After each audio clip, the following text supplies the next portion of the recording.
আসসালামু আলাইকুম। আজকে জনপ্রিয় একটি পিঠা তৈরি করব, দেখি বুঝতে পারছেন, ভাপা পিঠে। তো এখানে লাগবে নারকেলটা কুড়িয়ে নেব।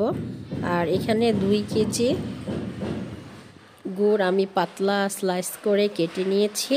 আর নারকেলটা কুড়িয়ে নিয়েছি, 2টা নারকেল এখানে বড় বড় সাইজের।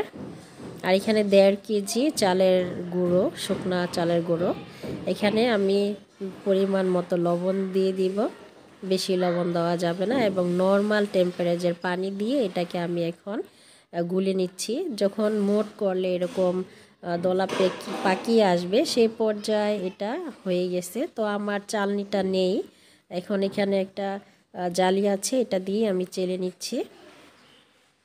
তো যখন আমার চালের গুঁড়ো এরকম সফট একটা আসবে, ঠিক তখনই পিঠা তৈরি করব আমি। তো পিঠা তৈরির চাচের মধ্যে আমি এখন দিয়ে দিচ্ছি চালের গুঁড়ো, উপরে নারিকেলের লেয়ার, তারপরে হচ্ছে গুড়, এরপর একটু নারকেল দিয়ে আবার উপর দিয়ে আলতোভাবে চালের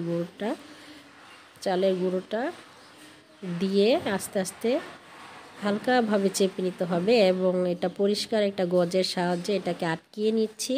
আমি আজকে ভাপা পিঠাগুলো ভাপ দেওয়ার জন্য রাইস কুকার নিয়েছি। তো এটা 10 মিনিট ধরে ভাপ দিচ্ছি। আর যেহেতু পানি উঠে, এর জন্য সুতি একটা ওনা বিছিয়ে তার উপরে আমি পিঠে দিয়ে দিচ্ছি এইভাবে, নয়তো এটা পানি চারপাশ দিয়ে পিঠাগুলো ভিজে নরম হয়ে যাবে। ঠিক 10 মিনিট ভাপ দেওয়ার পরে এটাকে নামিয়ে নিলাম। তো পিঠাটা আমার রেডি, কোনো রকম ঝামেলা ছাড়াই তৈরি হয়ে গেল গরম গরম ভাপা পিঠা।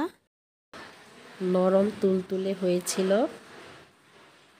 তো এক এক করে পিঠাগুলো আমি তৈরি করে এই শীতের মধ্যে সন্ধ্যা কিংবা সকালে নাস্তা হিসাবে। তো ভাপা পিঠা খুবই মজাদার, এটা তৈরি করতে বেশি একটা ঝামেলা নেই।